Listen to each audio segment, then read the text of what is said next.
Sounds good. Well, hello, everybody, and thanks for coming today. I am Jeremy Druin. I'm a principal architect for a local company, and mainly teach penetration testing and application security, and run our programs that such as bug bounty and penetration testing and things like that. And also own Ellipsis Information Security here locally, and have a couple of projects. If you're interested in information security or this talk today, you may want to check out the YouTube channel. I've already pre-uploaded an entire series of videos on basics of password cracking, advanced password cracking, and using the tools that we'll be talking about in here. So that, I think it's about 15 or 20 video series is already up there for you. And with me today, I have Eric Jackson. Hi, and I'm also a penetration analyst for a similar logistic company. You can kind of say it might be the same one. Maybe, maybe not. I work with networks and web applications, web service, mostly red teaming and vulnerability assessments. In my prior life, I was an app dev and project management person. I have a patent. If you want to talk about it, I can. And I'm also an open source contributor, and I speak a lot to ISSA on different, and a couple of my projects include the USB Swiss Army knife and a couple of phishing and exfiltration apps. Thanks. So when you're doing a penetration test, it's a lot like a regular hacker who's trying to get into the system. That's actually the point. Sometimes it's called threat simulation, adversarial simulation, but you're basically trying to recreate or replicate the conditions of a hack, and then you'll break down what happened, all the bad things that happened during that sequence of events, and then you can go about trying to patch those different points in that chain.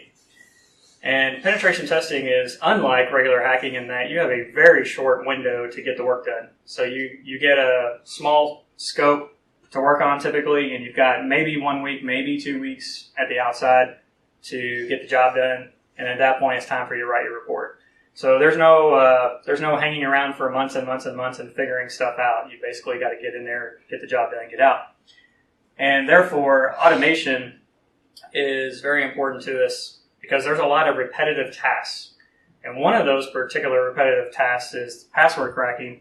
And I'll share with you some of what we learned in trying to automate that particular piece of the puzzle.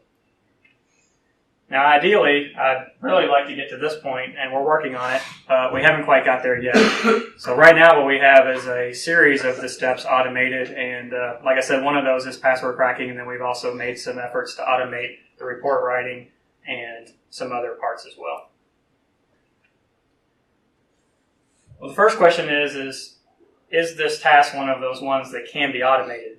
And at first it looks really good because you have a very predictable sequence of steps that you're going through. Now it's complex, there's hundreds of steps, but nonetheless it's the same steps over and over again.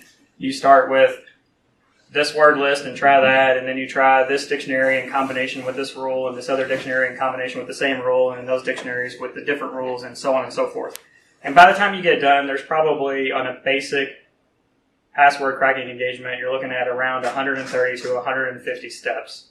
But again, very predictable. So that's in our favor. The problem is that with any particular set of passwords, context matters. And that's where the automation gets to be a little bit tricky. The context is things like the password policy. Also, you have a certain set of users and they speak a certain language or a set of languages by and large.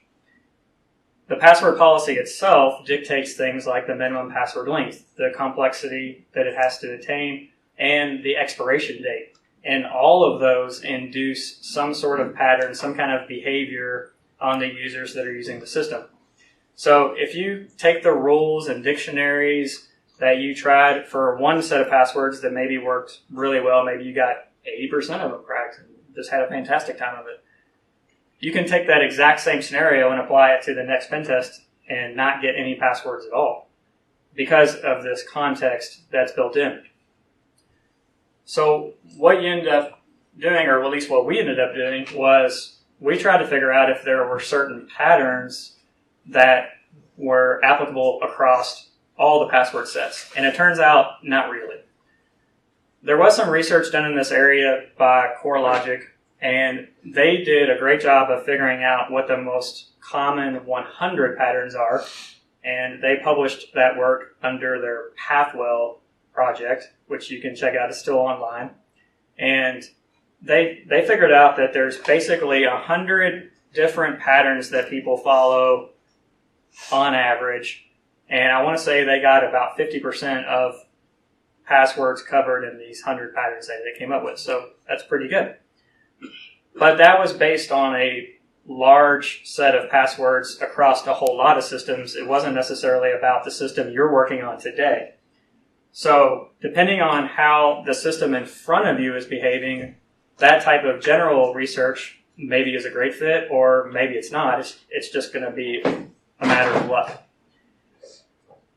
So then we said, okay, is there a way to kind of redo this research that they were doing, but do it on the fly for the system that's in front of you? So for this particular engagement, can you effectively come up with the same patterns that are going to be effective, but do it in real time and have a tool that can repeat this process over and over again? Because, again, 2 weeks from now, you'll be done with this test, you write your report, and you're on to the next test, and you'll be faced with a totally different adversary, potentially, possibly a different language even for the set, certainly probably a different password policy. Also, let's say that you can find these patterns. Does it do any good? Do people behave alike? Just because you know the patterns that people are using to make their passwords doesn't mean that everyone is acting the same way. Because if people are not acting the same, then finding a pattern doesn't do you a lot of good. You might get one person's password, but maybe they're not the admin. And so maybe that one doesn't help you as much as you would like. And so can you apply this to large groups of people? So a little bit of background. When I say a pattern, I'm talking about the sequence of characters that make up a password. Now, it doesn't have to be any particular letter or any particular number. I just mean things like with the word pass1 exclamation point. We started with an uppercase, and then we had 3 lowers in a row. We got a digit, and then finally we have a symbol on the end. So this would be a pretty common pattern, is to have some series of letters that are uppercased, and then some number and some symbol is a common pattern. And you see a couple of other examples here with the 1, 2, 3, 4, 5, 6, which is all digits, and then the rollerball one, which is the 10 digits, and it's got a number on the end of it. As far as the nomenclature we use, we can borrow the syntax used by popular password cracking programs like John the Ripper and Hashcat that have the question mark followed by an L, U, D, or S, depending on if it's a upper, lower digit symbol. And the A is kind of a catch-all, so it just means it could be a lowercase or an uppercase or a digit or a symbol. It's basically any printable character is what the A means, so it's just a superset of all those combined together. Once you know about the patterns, the next thing to think about is the idea of a percentile. In other words, how many patterns would cover some percent of a given set of passwords? So say like I wanted to get 25%, or at least have a pretty good chance of getting 25% of passwords in a big giant set of password hashes. How many patterns is it going to take in order to get that many passwords out of the set? Or you might even extend this to say 50%, so on and so forth. What you'll find is that the number of patterns required for a given set of passwords follows this type of curve here, which is an exponential distribution.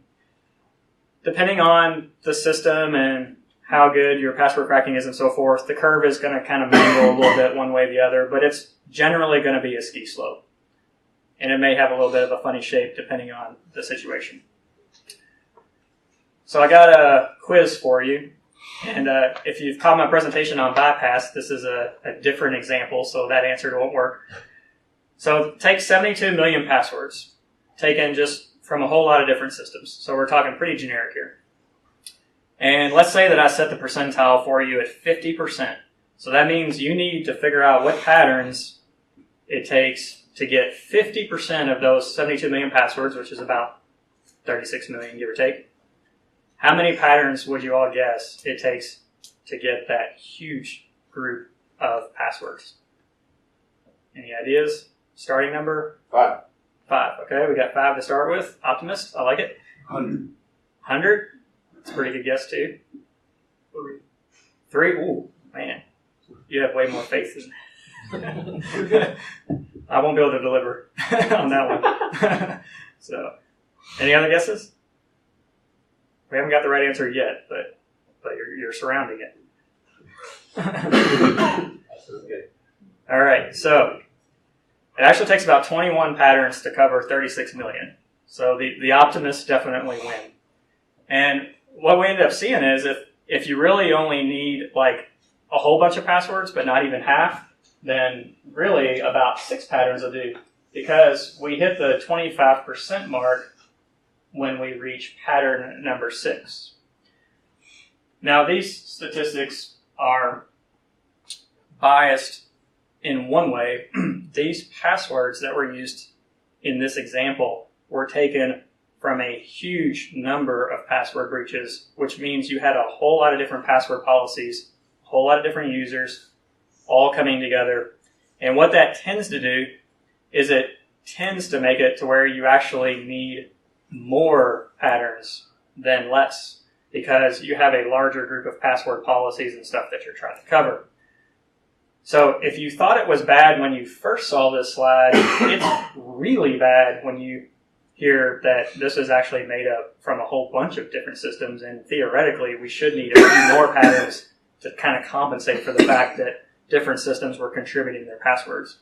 So what this tells us is not only do people kind of act alike, but even the people who are designing the password policies kind of think alike, right? They all tend to come up with use 8 characters, and let's use an upper and a lower, or let's use 2 out of 4. Like you have to have 2 upper, lower, symbol, digit, that kind of thing. And people are kind of mimicking each other when they set up these systems, when they pick their password policies, which kind of makes sense, because if you're a system admin and you're about ready to implement some kind of policy, what's the first thing you do when you want to know what policy you should use? Google, exactly.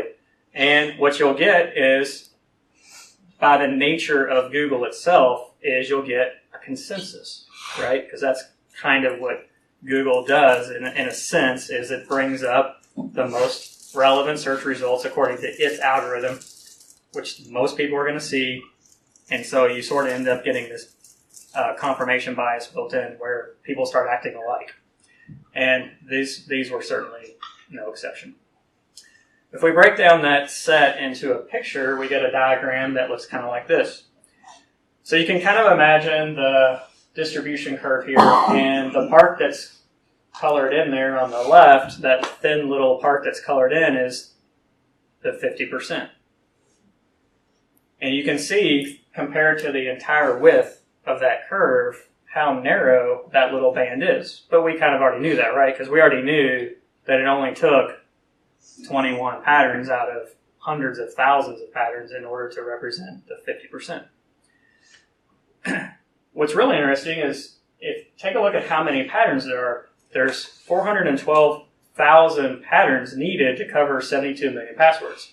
So there's a whole lot of people that have a unique password in that set. We would agree, because we see that there's just a tremendous number of patterns represented. But realistically, if you're doing a pen test, do you care about cracking all the passwords? No, not really, right? You just need to get in. You're just trying to get access. Any one will do, as long as it's got sufficient privileges, as long as it's, at least a user account.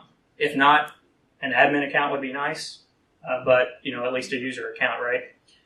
And so if you're trying to win a password cracking contest, you're kind of worried about the long tail on this curve. But if you're just trying to get in and you don't care how you get in, the colored region there on the left will do just fine. And what that ends up teaching us with what we were working with is that when it got to about right here, we just stopped caring, because from the 130th pattern over to the 400,000th pattern are just onesie-twosies. Like, they're not going to help us. They don't really make any difference. So we can ignore those, and we can focus in on just the really common patterns. And that's definitely to our advantage because, again, 2-week engagement, you're in a hurry, you got to get this done really, really fast. And cracking passwords is not the point, right? The point is getting in and finding vulnerabilities so you can help your customer fix the problems.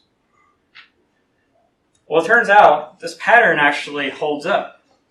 You might say, well, that only worked because you were looking at all these passwords brought together and there's just this massive number of those passwords and it's just such a huge sample that it worked out.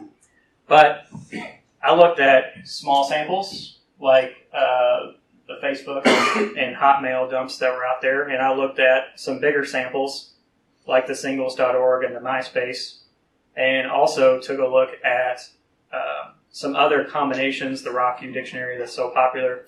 And it doesn't matter which one you look at, the general shape of the curve holds up, and by and large, if you find the top 10 patterns, you'll end up seeing that the top 10 patterns tends to fall right about near the middle of the curve, where the curve has its tangent point.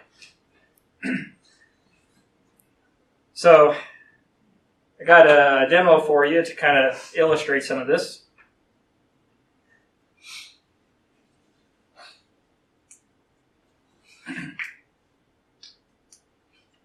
See if I can wake this up.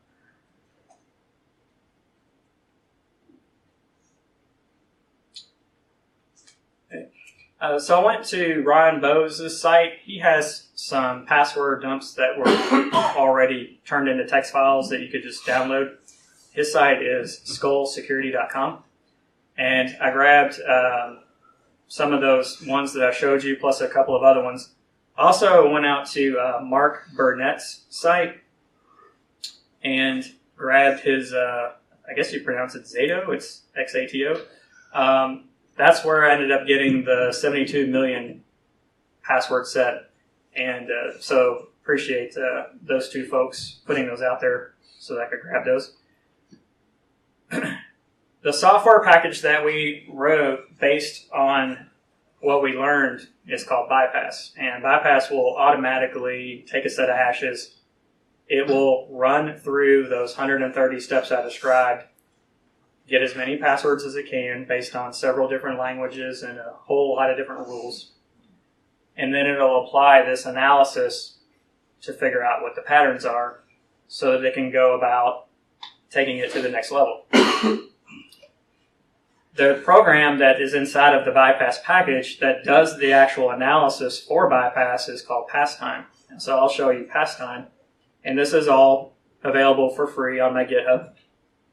And I'll share my contact information with you at the end if you're interested in going out to GitHub and grabbing that. So in this first one, we take a look at the Hotmail at 50%.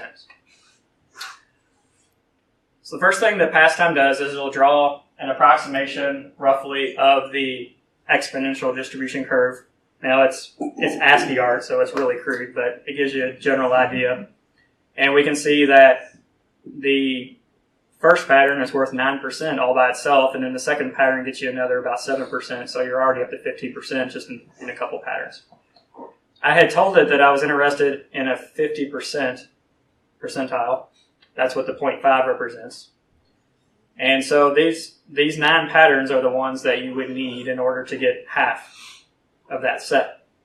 And then it actually goes about the business of telling you what those patterns are. So in this particular set, it was this series of lowers, a couple more lowers for the second one less lower for the third one, a bunch of digits. So you can kind of tell that password set has not a great pattern to it.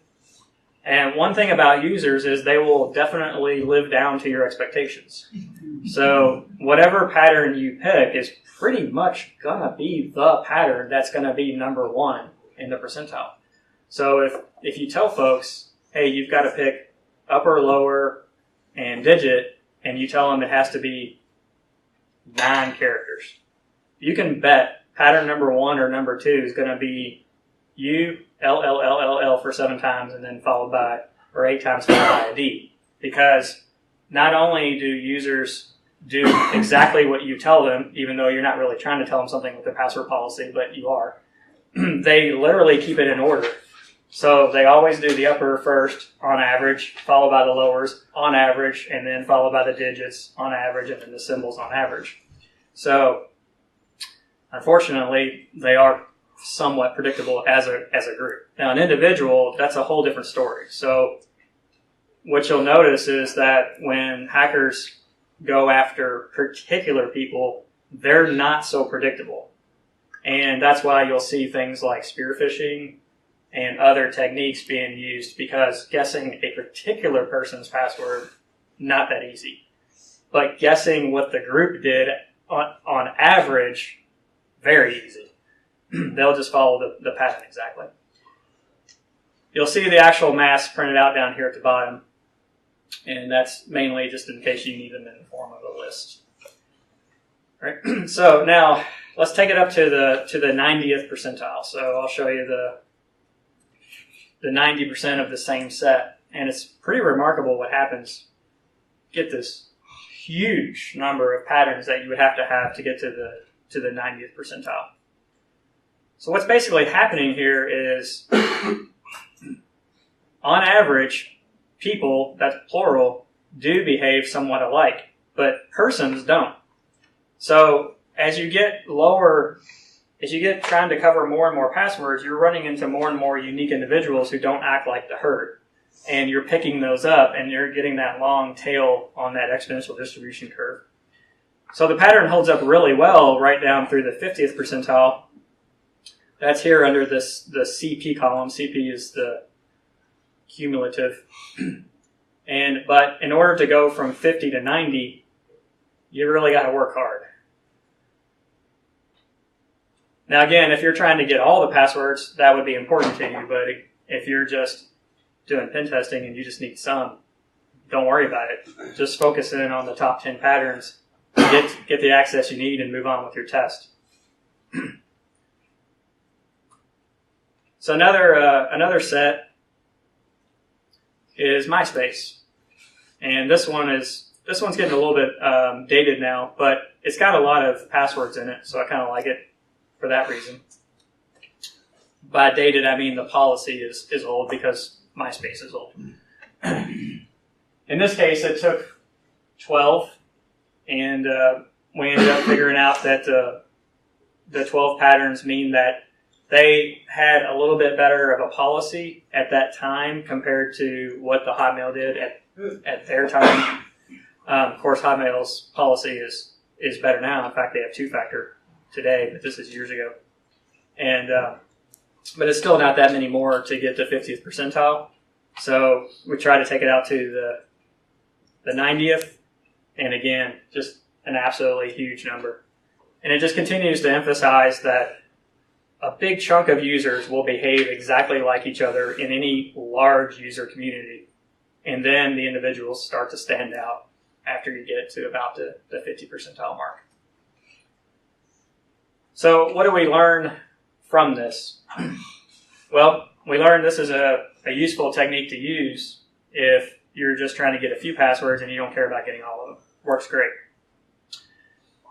And that's exactly how ByePass was able to automate most of the password cracking. Is it simply gets as many passwords as it possibly can using all the conventional techniques, every which way, every which combo. It tries everything, and it gets as many as it can. Then it recycles the passwords, which I'll let Eric tell you a little bit more about. And after the recycling's done, it uses that information, all those passwords that are cracked, lets Pastime do the analysis on it. Pastime will say, hey, ByePass, try these 9, 10, 12 patterns and see how that works. So to give you some idea of how effective it is, if you have a set of about 2,000 passwords out of a pretty large set of hashes and you run this analysis on it, it typically will be able to get around 250,000 more from that 2,000. So it has a pretty good amplification factor on it. And again, it's because people really do behave alike. The other thing we learned from this, from a defender's point of view, is we need something better for our users than passwords. So the main thing that we can give them today is two-factor authentication. If you think about the popular social media sites, online email, and a whole lot of major brands. You have Apple, Facebook, all the different Google properties, all the different Microsoft properties, including Hotmail and Outlook, and now the different Amazon properties. Even the Amazon store now has free two-factor authentication. And all you have to do is opt in. It's real easy to do, and you kind of do have to have a mobile phone, but that's not really much of a barrier for our users today. Also, if you're getting two-factor for your own company, the price of implementing that has really come down a lot. In fact, there's actually a few free solutions that are okay. Of course, free means that you better have a lot of time on your hands in order to implement it. But even the paid solutions have really come down in price quite a bit. Now, let's say that you've got some sites left over after you do two-factor.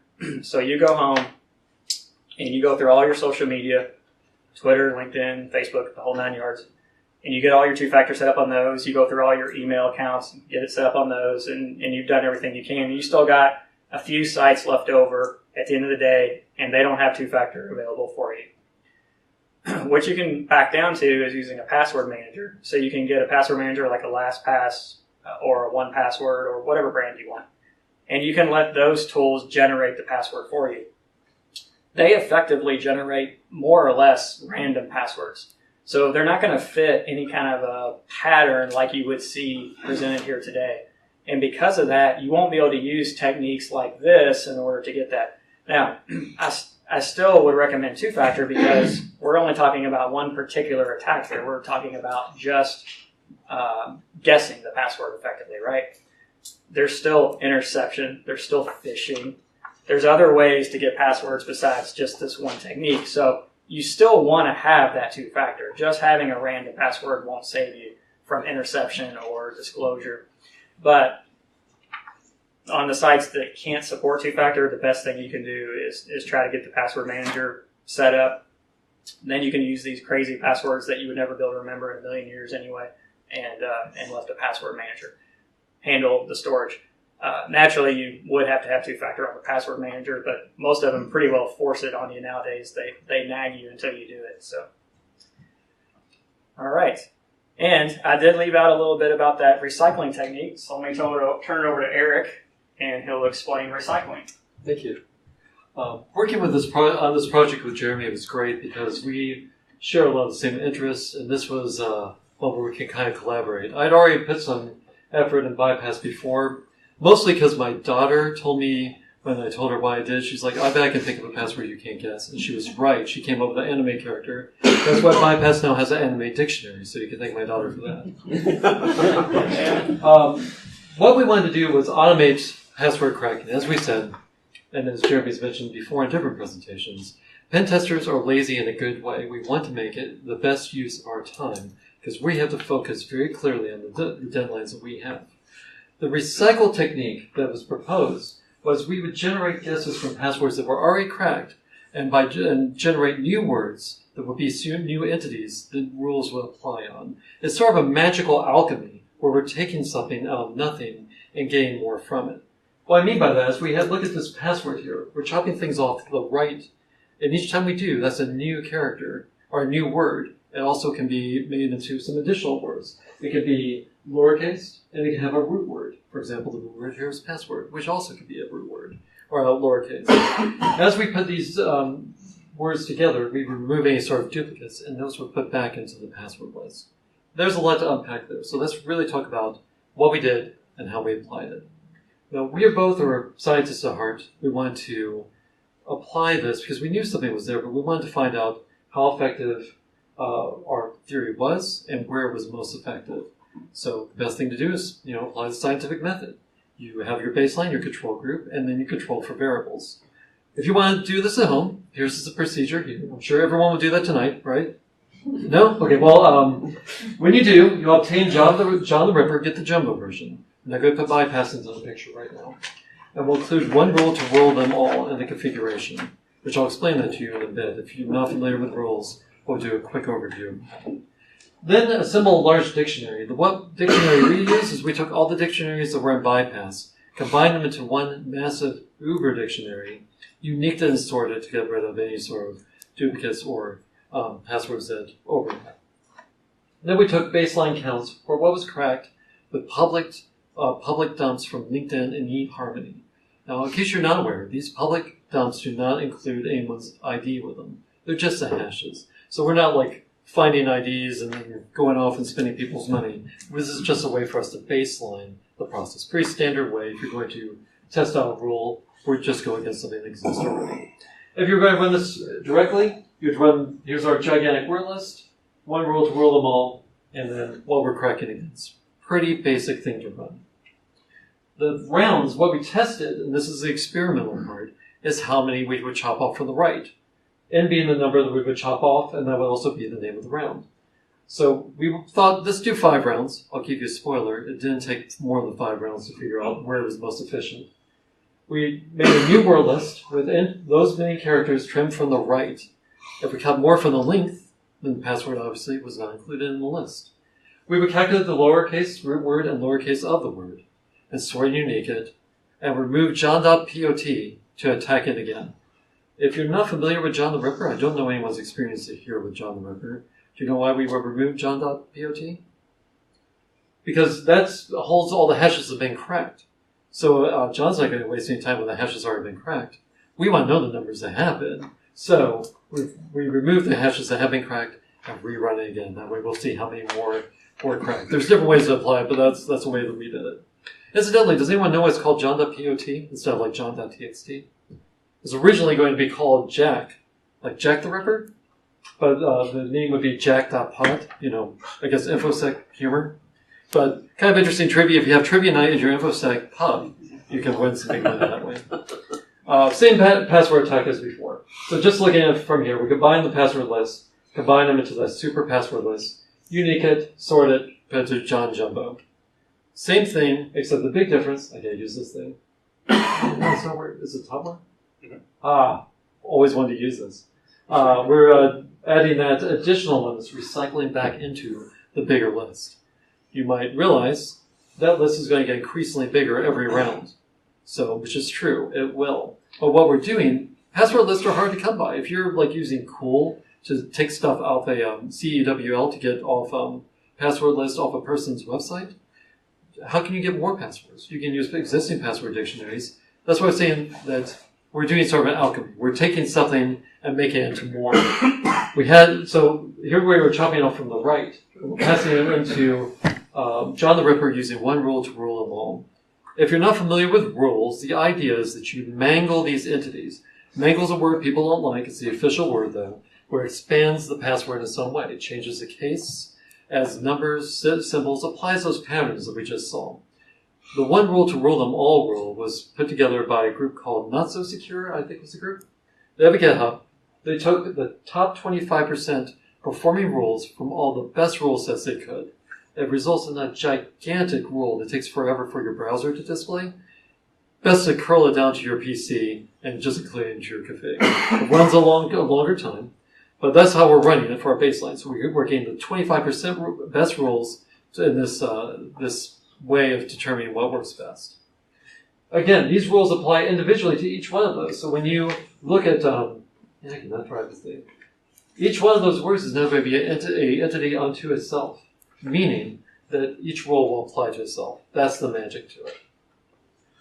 So I'm going to show you a bunch of numbers here. Don't worry, this is not really a slide on the results.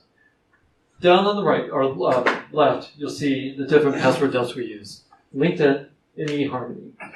The numbers that we cracked and how much we saw from total, which is interesting. What you really want to look at is the yellow bar across and each round that we did.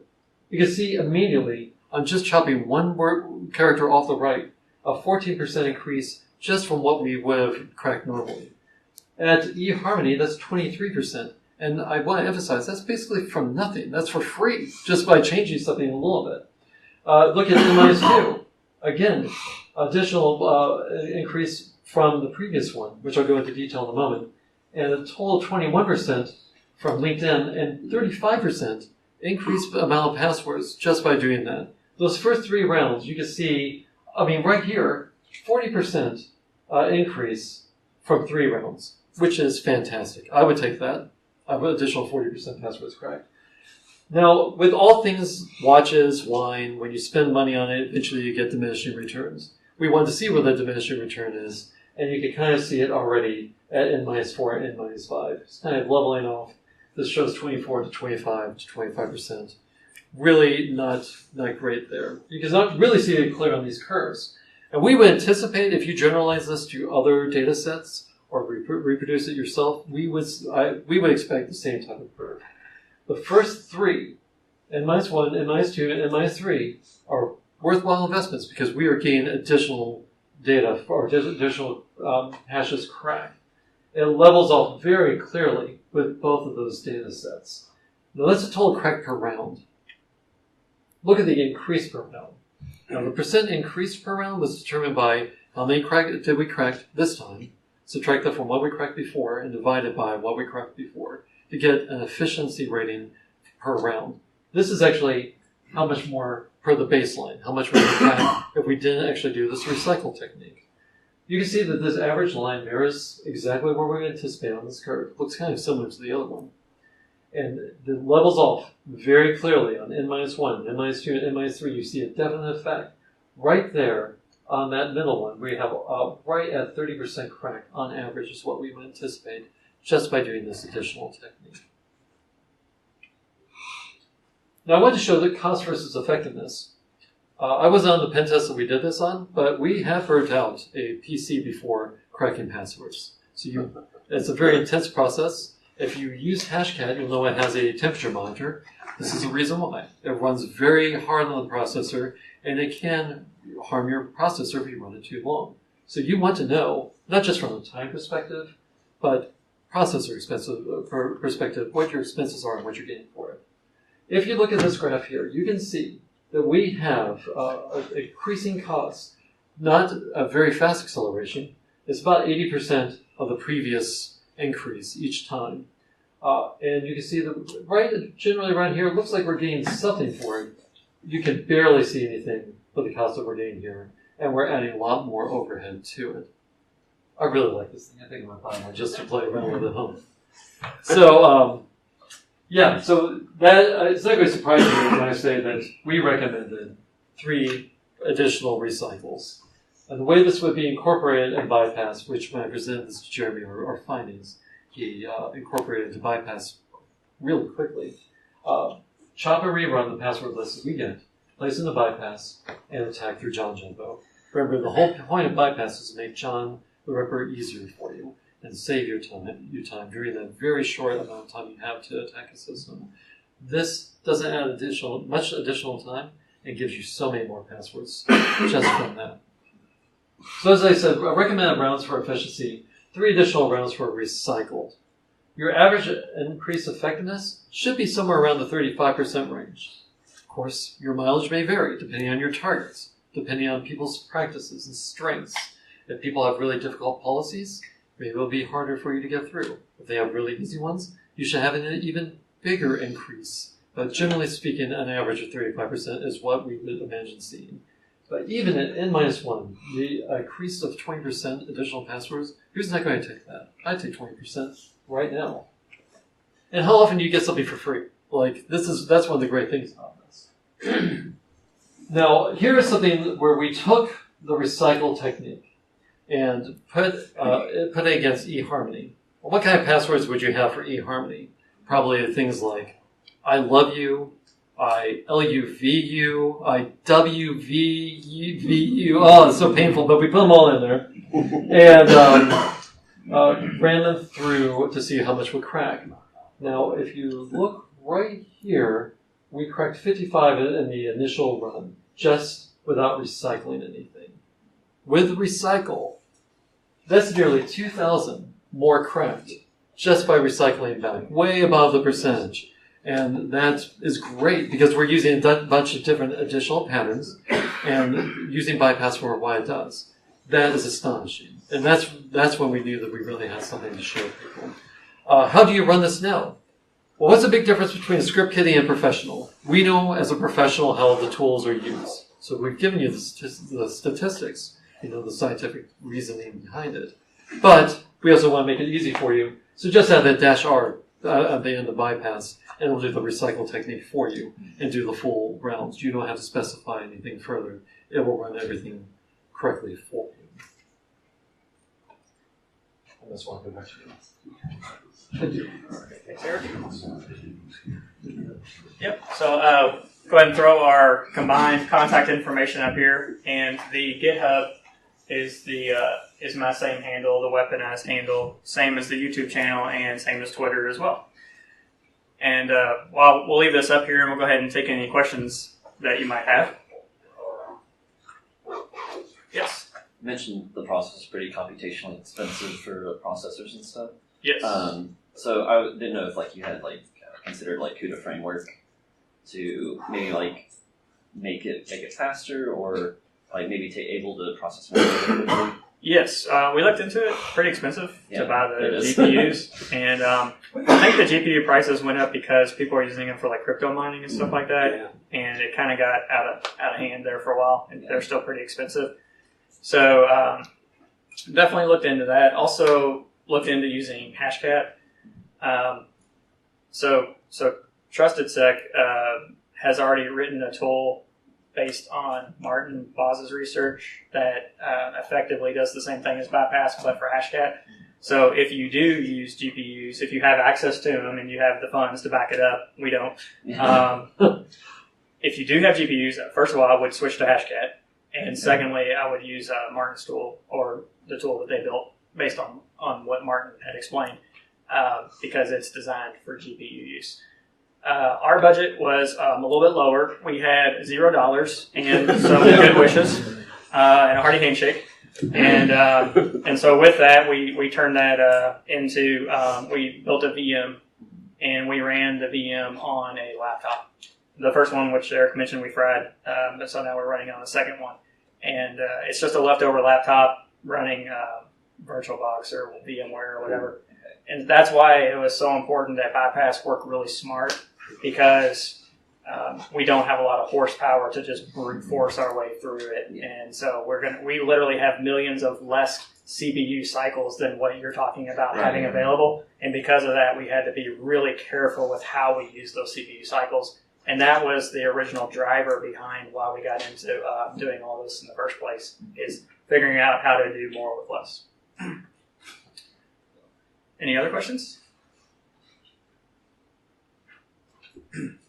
Awesome. Well, if you're curious about how to use ByePass and you didn't catch our talk on ByePass specifically, you can go out to the YouTube channel. I've got about, 425 or whatever videos out there now, and about 20 of them are on a tutorial series that slowly walks you through how do I use John, how do I install John, how do I install ByePass, how do I use ByePass with John, and so on and so forth. Included in that series is a subset of videos that covers using pastime to show exactly what we showed today, and that both of those tools are included in the same GitHub. Again, it's the Weaponized GitHub. So, all right. Well, thank you very much.